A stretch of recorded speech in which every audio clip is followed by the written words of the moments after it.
अब हमारा है ई कॉमर्स का पेपर। मेरी बड़ी बहन ने कहा है समझाने के लिए, तो समझाना पड़ेगा। खुशी, बहन तेरे लिए बना रहा हूँ आज वीडियो, वरना मैं कल से बनाता। E commerce is all the online activity involve in. E commerce होता क्या है? सिंपली ई कॉमर्स का पता ही चल रहा है। ई मतलब electronic commerce. Electronic commerce online activity involve करता है जिसमें हम buying and selling of products and services को टेक प्लेस करते हैं। अब ई ट्रेड और ई कॉमर्स में थोड़ा सा फ़र्क आ जाता है। ई ट्रेड हमारे सिलेबस में है नहीं, बट बता देता हूँ। ई ट्रेड के अंदर सिर्फ हम ऑनलाइन सर्विसेज का आदान प्रदान करते हैं, पर इसमें क्या होता है, हम इसमें शॉपिंग भी कर रहे हैं, इसमें कैश ट्रांजैक्शन भी हो रही है, इसमें सब कुछ हो रहा है जो भी ऑनलाइन इन्वॉल्व रहता है। मतलब सिंपली कह सकते हैं ई ट्रेड जो है ई कॉमर्स का पार्ट होता है। In other words, it is the process for conducting transaction online. When you go to your favorite online retailer to buy a new pair of shoes, you are engaging in e-commerce. If you pay online for a kit to attend music concert, और मतलब जो भी हम online transaction कर रहे हैं, goods and services की वो कर रहे हैं, लेन देन कर रहे हैं, या कुछ भी कर रहे हैं ऑनलाइन वे में, वो हमारा क्या हो जाता है, ई कॉमर्स। इसके बेनिफिट्स क्या हैं? According to the consumer and according to the business हम इसके बेनिफिट्स देखेंगे, क्योंकि कॉमर्स के अंदर हम दोनों के एस्पेक्ट्स लेके चलते हैं कि एस्पेक्ट ऑफ बिजनेस क्या प्रॉफिट हो रहा है, क्या बेनिफिट हो रहा है, और एस्पेक्ट ऑफ कस्टमर क्या बेनिफिट हो रहा है।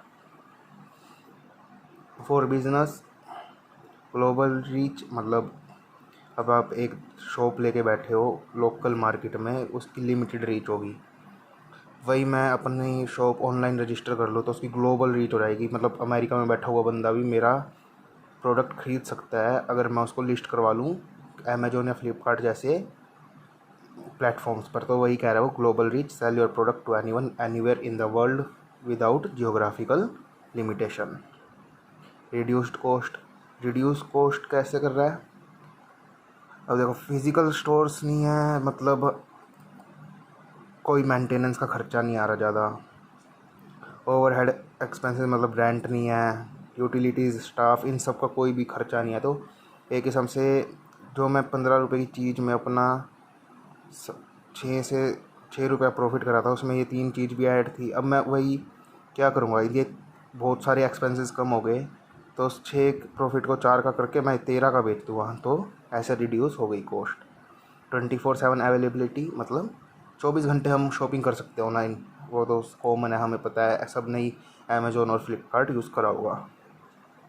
उसमें कोई भी ऐसा नहीं होता कि तुमने 1 बजे 2 बजे खोला है तो वो तुम्हें बंद पाएगा। डेटा इंसाइट क्या कहता है, इसका क्या मतलब है? Track customer behaviour and preferences to the personalise market and improve product offering. अब डेटा इंसाइट क्या कहता है? जैसे अब मैं हूँ, कोई भी मैंने अपना प्रोडक्ट लिस्ट करवा लिया है, तो हम जैसे इंस्टा पे देख सकते हैं कि हम कोई भी स्टोरी लगा रहे हैं तो उसका इंसाइट बन जाता है कि भाई कितना एंगेजमेंट है उस प्रोडक्ट को लेके। तो उससे पता लग जाता है कि ये प्रोडक्ट आगे इन फ्यूचर काम आएगा या नहीं आएगा, इसकी सेल बढ़ेगी या नहीं बढ़ेगी। बट जो फिज़िकल मतलब हम स्टोर्स खोल के रखते हैं उसमें ये नहीं पता लगता, हमें स्टॉक रखना पड़ता है इसके अंदर, ऐसा कोई भी ज़रूरत नहीं है। स्केलेबिलिटी भी एक किस्म का ग्लोबल रीच की तरह है, मतलब इसमें हमें कोई भी इंफ्रास्ट्रक्चर बिल्ड करने की ज़रूरत नहीं है, फिज़िकल स्पेस नहीं चाहिए। हमारा जो बिजनेस है वो हम कहीं से भी रन कर सकते हैं। कंज्यूमर के हिसाब से क्या है? कन्वीनियंस, मतलब कंफर्ट मिल गया उसको। इतनी गर्मी में, ठंड में उसको बाहर जाने की ज़रूरत नहीं है, एक क्लिक पे, एक फिंगर के स्क्रॉल पे ही सब कुछ वो ख़रीद सकता है। वाइडर सिलेक्शन, अब मैं एक स्टोर से दूसरे स्टोर पे जाऊंगा, दूसरे से तीसरे स्टोर पे जाऊंगा, तो टाइम कंज्यूमिंग भी है और बहुत सारा मेरा एफर्ट्स लगेंगे। बट एक स्क्रॉल में मैं बहुत सारी सिलेक्शन, बहुत सारे कंपनी के प्रोडक्ट, वैरायटी ऑफ प्रोडक्ट्स देख सकता हूँ। कॉम्पिटिटिव प्राइस, अब एक चीज़ मिल रही है मेरे को फ्लिपकार्ट पे 200 रुपये की, दूसरी मिल रही है मीशो पे 190 की, अमेज़ोन पे मिल रही है 175 की। तो मैं कॉम्पिटिटिव प्राइस आ जाता है इधर। वरना मार्केट में क्या होता है कि वेंडर्स क्या करते हैं, भाई तू भी 10 का बेचो मैं भी 10 का बेचूँगा। तो इसमें क्या है, कॉम्पिटिटिव प्राइस आ जाता है। टाइम सेविंग है, जब हम मार्केट नहीं जा रहे, कुछ नहीं कर रहे, तो ट्रैफिक में नहीं फंस रहे, कुछ नहीं हो रहा हमारे साथ, हमारा एक स्क्रॉल पे सारा टाइम सेव हो रहा है। इजी रिसर्च, अब मैं कुछ भी चाहिए मेरे को, मैं जाऊँगा सर्च सेक्शन में डाल लूँगा, वो मेरे को मिल जाएगा। दुकानदार के साथ कोई भी भैंसबाजी या फिर दिमाग ख़राब करने की कोई भी ज़रूरत नहीं है। पर्सनलाइज्ड शॉपिंग, अब मैं मार्केट में जा रहा हूँ, थैलियाँ उठा उठा के ला रहा हूँ, उनके बैग्स उठा उठा के ला रहा हूँ, सबको पता लग रहा है कुछ ना कुछ खरीद के लाया हूँ। यहाँ मेरे डोर पे आएगा डिलीवरी बॉय, पैक्ड सामान होगा, किसी को कुछ नहीं पता लगना क्या आया है क्या नहीं है मंगवाया। अब ये तो हो गए कि कंज्यूमर के हिसाब से क्या बेनिफिट थे और बिजनेसमैन के हिसाब से या बिजनेस के हिसाब से क्या बेनिफिट थे। अब मैं थोड़ा सा ये दिखा देता हूँ कि इनके अलावा भी क्या मेरे को बेनिफिट हो सकता है ई कॉमर्स से। इनोवेशन, अब मैं हूँ, मेरे पास कोई आइडिया है, कोई प्रोडक्ट है, मैं उसको मार्केट में जाके लिस्ट नहीं करवा पा रहा, कि बेच नहीं पा रहा, तो मैं उसको ऑनलाइन लिस्ट करवा सकता हूँ। और वहाँ से अगर वो प्रोडक्ट चल जाता है तो एक अचीवमेंट होती है न्यू एंटरप्रेन्योर्स के लिए, या फिर जो मैंने न्यू इनोवेशन करी है उसके लिए, एंटरप्रेन्योरशिप। अब मेरे पास इतना बजट नहीं है कि मैं कोई भी शॉप किराए पे लूँ या फिर कोई ज़मीन खरीदूँ, बट मेरे पास प्रोडक्ट्स हैं बेचने के लिए, मैं कुछ बेचना चाहता हूँ।